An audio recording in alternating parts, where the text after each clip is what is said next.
পাজি, আজ তোমার পিঠে আমি আস্ত কাঠের চেলা ভাঙবো, তবেই ছাড়বো। বরজ পাতার বনে গিয়েছো মেটে আলু চুরি করতে? সম্মত্তর মেয়ে বিয়ে যোগ্যী হয়ে গেছে কোন কালে? সেই এক গলা বেচুন বোন, যার মধ্যে দিন দুপুরে বাঘ লুকিয়ে থাকে, তার মধ্যে থেকে পরের আলু নিয়ে এলো। ৮ ঘণ্টা পরে খেন্তি স্নান সারিয়া বাড়ি ঢুকিল। সম্মুখস্থ মেটে আলুর দিকে একবার আর চোখে চাহাইয়া নিরীহ মুখে উঠানের আলনায় অত্যন্ত মনোযোগের সহিত কাপড় মিলিয়ে দিতেছিল। অন্নপূর্ণা ডাকিলেন, খেন্তি, এদিকে একবার আয় তো, শুনে যা। মায়ের ডাক শুনিয়া খেন্তির মুখ শুকাইয়া গেল। সে ইতস্তত করিতে করিতে মার নিকটে আসিলে তিনি জিজ্ঞাসা করিলেন, এই মেটে আলুটা দুজনে মিলে তুলে এনেছিস, তাই না? খেন্তি মার মুখের দিকে একটুখানি চাহাইয়া একবার ভূপতিত আলুটার দিকে চাহিল, পরে পুনরায় মার মুখের দিকে চাহিল এবং সঙ্গে সঙ্গে ক্ষিপ্র দৃষ্টিতে একবার বাড়ির সম্মুখস্থ বাঁশঝাড়ের মাথার দিকেও চাহিয়া রহিল। তাহার কপালে বিন্দু বিন্দু ঘাম দেখা দিল, কিন্তু মুখ দিয়া কথা বাহির হইল না। অন্নপূর্ণা কড়া সুরে বলিলেন, কি রে, কথা বলছিস না যে বড়? এই মেটালো তুই এনেছিস কিনা? খেন্তি বিপন্ন চোখে মার মুখের দিকে চাহিয়াছিল, উত্তর দিল, হ্যাঁ মা, এনেছি। অন্নপূর্ণা তেলে বেগুনে জ্বলিয়া উঠিয়া বলিলেন, পাজি, আজ তোমার পিঠে আমি আস্ত কাঠের চেলা ভাঙবো, তবেই ছাড়বো। বরজ পাতার বনে গিয়েছো মেটে আলু চুরি করতে? সম্মত্তর মেয়ে বিয়ে যোগ্যী হয়ে গেছে কোন কালে? সেই এক গলা বেচুন বোন, যার মধ্যে দিন দুপুরে বাঘ লুকিয়ে থাকে, তার মধ্যে থেকে পরের আলু নিয়ে এলো। যদি গোসাইরা চৌকিতে থেকে তোমায় ধরিয়ে দেয়, তোমার কোন শ্বশুর এসে তোমায় বাঁচাতো? হ্যাঁ, আমারা চোটে খাবো, না চোটে না খাবো, তা বলে পরের জিনিস সাথে? এই মেয়ে নিয়ে কি করবো গো? ২-৩ দিন পরে একদিন বৈকালে ধুলা মাটি মাখা হাতে খেন্তি মাকে আসিয়া বলিল, মা, মা, দেখবে এসো। অন্নপূর্ণা গিয়া দেখিলেন ভাঙা পাঁচিলের ধারে যে ছোট খোলা জমিতে কতগুলি পাথরকুচি ও কণ্টিকারির জঙ্গল হইয়াছিল, খেন্তি ছোট বোনটিকে লইয়া সেখানে মহা উৎসাহে তরকারির আউলাত করিবার আয়োজন করিতেছে এবং ভবিষ্যম্ভাবী নানাবিধ কাল্পনিক ফলমূলের অগ্রদূতস্বরূপ বর্তমানে কেবল একটিমাত্র শীর্ণকায় পুঁই শাকের চারা কাপড়ের ফালির গ্রন্থি বন্ধ হইয়া ফাঁসি হইয়া যাওয়া আসামির মতন ঊর্ধ্বমুখে একখণ্ড শুকনো কঞ্চির গায়ে ঝুলিয়া রহিয়াছে। অন্নপূর্ণা হাসিয়া বলিলেন, তোর পাগলি, এখন পুঁই ডাঁটার চারা পোঁতে নাকি কখনো? বর্ষাকালে পুঁততে হয়, এখন যে জল না পেয়ে মরে যাবে। খেন্তি বলল, কেন, আমি রোজ জল দেব তো। অন্নপূর্ণা বলিলেন, হ্যাঁ, দেখ গিয়ে হয়তো বেঁচে যেতেও পারে, আজকাল রাতে খুব শিশিরও হয়। খুব শীত পড়িয়াছে। সকালে উঠিয়া সহায় হরি দেখিলেন তাহার ২ ছোট মেয়ে দলাই গায়ে বাঁধিয়া রোদ উঠিবার প্রত্যাশায় উঠানের কাঁঠার তলায় দাঁড়াইয়া আছে। একটা ভাঙা ঝুড়ি করিয়া খেন্তি শীতে কাঁপিতে কাঁপিতে মুখুজ্জের বাড়ি হইতে গোবর কুড়াইয়া আনিল। সহায় হরি বলিলেন, হ্যাঁ মা খেন্তি, তা সকালে উঠে জামাটা গায়ে দিতে তোর কি হয়? হ্যাঁ, দেখ দেখি, এত শীত। আচ্ছা বাবা, দিচ্ছি। হ্যাঁ মা, দে মা, দে, এক্ষুনি দে। অসুখ বিসুখ ৫ রকম হতে পারে, বুঝলি নে। সহায় হরি বাহির হইয়া গেলেন। ভাবিতে ভাবিতে গেলেন, তিনি কি অনেক দিন মেয়ের মুখে ভালো করিয়া চাহেন নাই? খেন্তির মুখ এমন সুশ্রী হইয়া উঠিয়াছে। বহু বৎসর অতীত হইল হরিপুরের রাসের মেলা হইতে সহায় হরি কালো সার্জের এই ২.৫ টাকা মূল্যের জামাটি ক্রয় করিয়া আনেন। ছিঁড়িয়া যাইবার পর তাহাতে কতবার রিপু হয়েছে তা বলা মুশকিল। সম্প্রতি গত বৎসর হইতে খেন্তির স্বাস্থ্য উন্নতি হওয়ার দরুন জামাটি তাহার গায়ে হয় না। সংসারে এসব খোঁজ সহায় হরি কোনোদিন আর রাখেননি। বর্তমানে সেই জামাটি অন্নপূর্ণা খেন্তির নিজস্ব ভাঙা টিনের তোরঙ্গের মধ্যেই উঠাইয়া রাখিয়াছিলেন। পৌষ সংক্রান্তি সন্ধ্যাবেলা অন্নপূর্ণা একটা কাঁসিতে চালের গুঁড়া, ময়দা ও গুড় দিয়া চটকাইতেছিলেন। একটা ছোট বাটিতে ১ বাটি তেল। খেন্তি কুড়ুনির নিচে একটা কলার পাতা পাতিয়া ১ থাল নারিকেল কুড়িতেছিল। অন্নপূর্ণা প্রথমে খেন্তির সাহায্য লইতে স্বীকৃত হন নাই, কারণ সে যেখানে যেখানে বসে বনে বাদুড়ে ঘুরিয়া ফেরে তাহার কাপড় চোপড় স্বাস্থ্যসম্মত ও সূচি নহে। অবশেষে খেন্তি নিতান্ত ধরিয়া পড়াই হাত পা ধোয়াইয়া ও শুদ্ধ কাপড় পরাইয়া তাহাকে বর্তমান পদে নিযুক্ত করিয়াছেন। ময়দার গোলা মাখা শেষ হইলে অন্নপূর্ণা উনুনে খোলা চাপাইতে যাইতেছেন। ছোট মেয়ে রাতি হঠাৎ ডান হাতখানা পাতিয়া বলিলেন, মা, ওই একটু। অন্নপূর্ণা বড় গামলা হইতে একটুখান গোলা তুলিয়া তাহার হাতে দিলেন। মেজো মেয়ে পুটি অমনি ডান হাতখানা কাপড়ে তাড়াতাড়ি মুছিয়া লইয়া মার সামনে পাতিয়া বলিল, মা, আমায় একটু। খেন্তি সূচিবস্ত্রে নারিকেল কুড়িতে কুড়িতে লুব্ধ নেত্রের মধ্যে মধ্যে এদিকে ওইদিকে চাহিয়াই মা বুঝিতে পারিলেন সেও খাইতে চাই, কিন্তু পাছে মা বকে তার ভয়ে সে চুপ করিয়া রহিয়াছে। অন্নপূর্ণা বলিলেন, দেখি, ওই ওই নিয়ে আয় দেখি খেন্তি ওই নারকেলের মালাটা, ওতে তোর জন্য একটু তুলে রাখি। খেন্তি ক্ষিপ্র হস্তে নারিকেলের ওপরের মালাখানা যাহাতে ফুটা নাই সেখানা সরাইয়া দিল। অন্নপূর্ণা তাহাতে একটু বেশি করিয়া গোলা ঢালিয়া দিলেন। মেজো মেয়ে পুটি বলিল, জ্যাঠাইমা অনেকখানি দুধ নিয়েছে মা, রাঙা দিদি ক্ষীর তৈরি করছিল, ওদের অনেক রকম হবে। খেন্তি মুখ তুলিয়া বলিল, এবেলাও আবার হবে নাকি রে? ওরা তো ওবেলা ব্রাহ্মণ নেমন্তন্ন করেছিল, সুরেশ কাকাকে আর ও পাড়ায় তিনুর বাবাকে। ওবেলা তো পায়েস, ঝোলপুলি, মুক্তুক্তি এসব হয়েছে। পুটি জিজ্ঞাসা করিল, হা মা, ক্ষীর নইলে নাকি পাটিসাপটা হয় না? খেদি বলছিল ক্ষীরের পুর না হলে কি আর পাটিসাপটা হয়? আমি বলিলাম, কেন, আমার মতো শুধু নারকেলের ছাই দিয়েই করে, সে তো বেশ লাগে। অন্নপূর্ণা বেগুনের বোটায় একটুখানি তেল লইয়া খোলায় মাখাইতে মাখাইতে এই প্রশ্নের উত্তর খুঁজিতে লাগিলেন। খেন্তি বলিল, খেদির ওইসবই কথা রে, খেদির মা তো ভারী পিঠে করে না, ক্ষীরের পুর দিয়ে ঘিরে বাজলেই কি আর পিঠে হলো?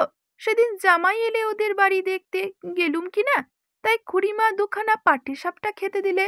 ও মা, কেমন একটা ধরা ধরা গন্ধ! আর পিঠেতে কখনো কোনো গন্ধ পাওয়া যায়? পাটিসাপটায় ক্ষীর দিলে ছাই খেতে হয়। উক্তি শেষ করিয়া খেন্তি মার চোখের দিকে চাহিয়া জিজ্ঞাসা করিল, মা, নারকেল কলা একটু নেব? অন্নপূর্ণা বলিলেন, নে, কিন্তু এখানে বসে খাস নে যেন, মুখ থেকে পড়বে না কি হবে, যা ওই দিকে যা। ঘণ্টাখানেক পরে অন্নপূর্ণা বলিলেন, ওরে, তোরা সব এক এক টুকরো পাতা পেতে বসতো দেখি, গরম গরম দি। খেন্তি, জল দেওয়া ভাত আছে রে ও বেলাকার, বার করে নিয়ে আয় দেখি। খেন্তির নিকট অন্নপূর্ণার এ প্রস্তাব যে মনোপ্রত হইল না তাহা তার মুখ দেখিয়া বোঝা গেল। পুটি বলিল, মা, বড়দিই মনে হয় পিঠে খেতে চাই, সে পিঠেই খাক, ভালোবাসে, ভাত বরং থাকুক, আমরা কাল সকালে খাবো। খান কয়েক খাইবার পরেই মেজো মেয়ে পুটি আর খাইতে চাহিল না, সে নাকি অধিক মিষ্টি খাইতে পারে না। সকলের খাওয়া শেষ হইয়া গেলেও খেন্তি তখনও খাইতেছে। সে মুখ বুজিয়া শান্তভাবে খাই, বড় একটা কথা কহে না। অন্নপূর্ণা দেখিলেন সে কম করিয়াও 18-19 খানা খাইয়াছে। জিজ্ঞাসা করিলেন, খেন্তি, আর নিবি নাকি রে? খেন্তি খাইতে খাইতে সম্মতিসূচক ঘাড় নাড়িল। অন্নপূর্ণা তাহাকে আরো খান কয়েক দিলেন। খেন্তির মুখ চোখ ঈষৎ উজ্জ্বল দেখাইল। বেশ খেতে হয়েছে মা, খাসা হয়েছে, ওই যে তুমি কেমন ফেনিয়ে নাও, ওতেই কিন্তু। অন্নপূর্ণা হাতা খুন্তি চুলা তুলিতে তুলিতে সস্নেহে তার দিকে চাহিয়া দেখিল এবং মনে মনে ভাবিতে লাগিল, খেন্তি আমার যার ঘরে যাবে তাহার অনেক সুখ দেবে। এমন ভালো মানুষ, কাজকর্মে বকো, মারো, গাল দাও, টু শব্দটি নেই। বৈশাখ মাসের প্রথমে সহায় হরি এক দূর সম্পর্কীয় আত্মীয়ের ঘটকালিতে খেন্তির বিবাহ হইয়া গেল। দ্বিতীয় পক্ষের বিবাহ করিলেও পাত্রটির বয়স 40-এর খুব বেশি নহে। তবুও প্রথমে এখানে অন্নপূর্ণা ইচ্ছুক ছিল না, কিন্তু পাত্রটি সঙ্গতি সম্পন্ন বলিয়াই সে সম্মতি দিয়াছে। জামাইয়ের বয়স একটু বেশি। প্রথমে অন্নপূর্ণা জামাইয়ের সম্মুখে বাহির হইতে একটু সংকোচ বোধ করিতেছিলেন, পরে পাছে খেন্তির মনে কষ্ট হয় এই ভাবিয়া বরণের সময় তিনি খেন্তির সুস্পষ্ট হস্তখানি ধরিয়া জামাইয়ের হাতে তুলিয়া দিলেন। চোখের জলে তাহার গলা বদ্ধ হইয়াছিল, কিন্তু কিছু বলিতে পারিলেন না। যাইবার সময়ে খেন্তি চোখের জলে ভাসিতে ভাসিতে সান্ত্বনা সুরে বলিয়াছিল, মা, আষাঢ় মাসে আমাকে এনো, বাবাকে পাঠিয়ে দিও, 2 মাস তো। ও পাড়ায় ঠান্তি বলিলেন, তোর বাবা তোর বাড়ি যাবে কেন রে, আগে নাতি হোক তবে তো। খেন্তির মুখ লজ্জায় রাঙা হইয়া উঠিল। জল ভরা ডাগর চোখের উপর একটুখানি লাজুক হাসির আভা মাখাইয়া সে একই মিশুরে বলিল, না না, যাবে বই কি, দেখো দেখো কেমন না যাই। ফাল্গুন চৈত্র মাসের বৈকালবেলা উঠানের মাচায় রৌদ্রে দেওয়া আমসত্ত্ব তুলিতে তুলিতে অন্নপূর্ণার মন হু হু করিল। তার অনাচারী লোভী মেয়েটি আজ বাড়িতে নাই। কোথা হইতে বেড়াইয়া আসিয়া লজ্জাহীনার মতো হাতখানি পাতাইয়া মিনতিস্বরী অমনি বলিবে, মা, বলবো একটা কথা, ওই কোনটা ছিঁড়ে একটুখানি। 1 বছরের ওপর হইয়া গিয়াছে, পুনরায় আষাঢ় মাস, বর্ষা বেশ নামিয়াছে। ঘরের দাওয়ায় বসিয়া সহায় হরি প্রতিবেশী বিষ্ণু সরকারের সহিত কথা বলিতেছিলেন। সহায় হরি তামাক সাজিতে সাজিতে বলিলেন, ও তুমি ধরে রাখো, ও রকম হবেই দাদা। আমাদের অবস্থা লোকের হচ্ছে, ভালো কি আর জুটবে বলো। গলা পরিষ্কার করিয়া বলিলেন, না, সব তো আর, তাছাড়া আমি যা দেবো নগদই দেবো। তোমার মেয়েটির কি হয়েছিল? সহায় হরি হুকটায় 5-6টি টান দিয়া কাশিতে কাশিতে বলিলেন, বসন্ত হয়েছিল শুনলাম গো। ব্যাপার কি দাঁড়ালো বুঝলে? মেয়ে তো কিছুতে পাঠাতে চায় না। 250 আন্দাজ টাকা বাকি ছিল বললে, ও টাকা আগে দাও, তবে মেয়ে নিয়ে যাও। তারপর বললাম, টাকাটা ভাইয়া ক্রমে ক্রমে দিচ্ছি, পুজোর তত্ত্ব কম করেও 30 টাকার কম হবে না ভেবে দেখলাম কিনা। মেয়ের নানা নিন্দে উঠলে, ছোট লোকের মেয়ের মতো চাল চলন, হাভাতে ঘরের মতো খাই, আরো কত কি। পৌষ মাস দেখতে গেলাম, মেয়েকে ফেলে থাকতে পারলাম না বুঝলে। অল্পক্ষণ পরে বিষ্ণু সরকার বলিলেন, তারপর? আমার স্ত্রী অত্যন্ত কান্নাকাটি করাতে পৌষ মাসেই দেখতে গেলাম। মেয়েটার অবস্থা করেছে কি, শাশুড়িটা শুনিয়ে শুনিয়ে কথা বলতে লাগলো, না জেনে শুনে ছোট লোকের সঙ্গে কুটুম্বিনী করলে এরকম হয়, যেমন মেয়ে তেমনই বাপ। পৌষ মাসের দিনে মেয়ে দেখতে এলে শুধু হাতে। তারপরে আর কি, ফাল্গুন মাসেই তার বসন্ত হলো। এমন চামার, বসন্ত গায়ে বেরোতেই টালায় আমার এক দূর সম্পর্কের বোন আছে, একবার কালীঘাটে পুজো দিতে এসে তার খোঁজ পেয়েছিল, তারই ওখানে ফেলে রেখে গেল।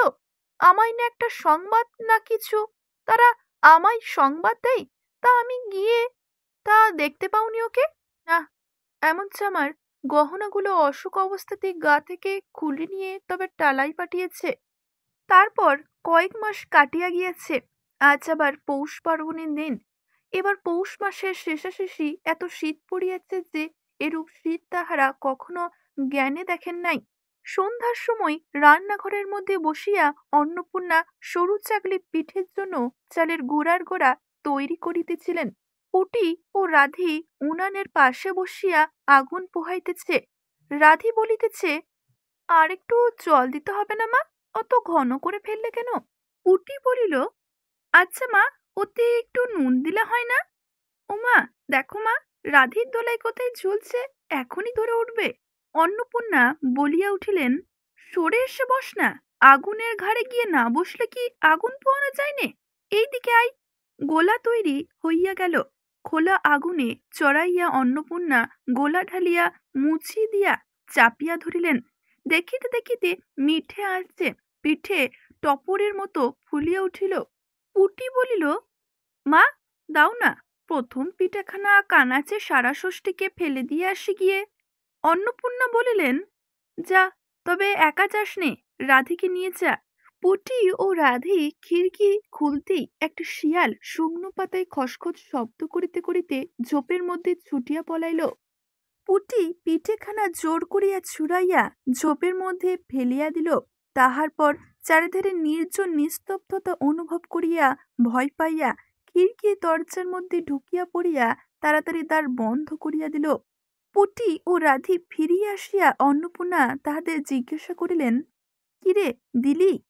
পুটি বলিল, হ্যাঁ মা, তুমি আর বছর যেখান থেকে নেবুর চারা তুলে এনেছিলে সেখানে ফেলে দিলাম। তারপর সে রাত্রে অনেকক্ষণ কাটিয়া গেল, পিঠে করা প্রায় শেষ হইয়া আসিয়াছে, রাতও তখন খুব বেশি হইয়াছে। দুই বোনের খাইবার জন্য কলার পাতা চিরিতে চিরিতে পুটি অন্যমনস্কভাবে হঠাৎ বলিয়া উঠিল, দিদি বড় ভালোবাসত। তিনজনেই খানিকক্ষণ নির্বাক হইয়া বসিয়া রহিল। তাহার কত সাধে নিজের হাতে পোতা পুঁই গাছটি মাচা জুড়িয়া বাড়িয়া উঠিয়াছে। বর্ষার জল ও কার্তিক মাসের শিশির লইয়া কচি কচি সবুজ সবুজ ডগাগুলি মাচাতে সব ধরে নাই, মাচা হইতে বাহির হইয়া দুলিতেছে। এখানে শেষ করছি আজকের গল্পটি। আজকের গল্পটি যদি ভালো লেগে থাকে অবশ্যই একটা লাইক করবেন, শেয়ার করবেন এবং কেমন লাগলো জানাতে ভুলবেন না। ধন্যবাদ।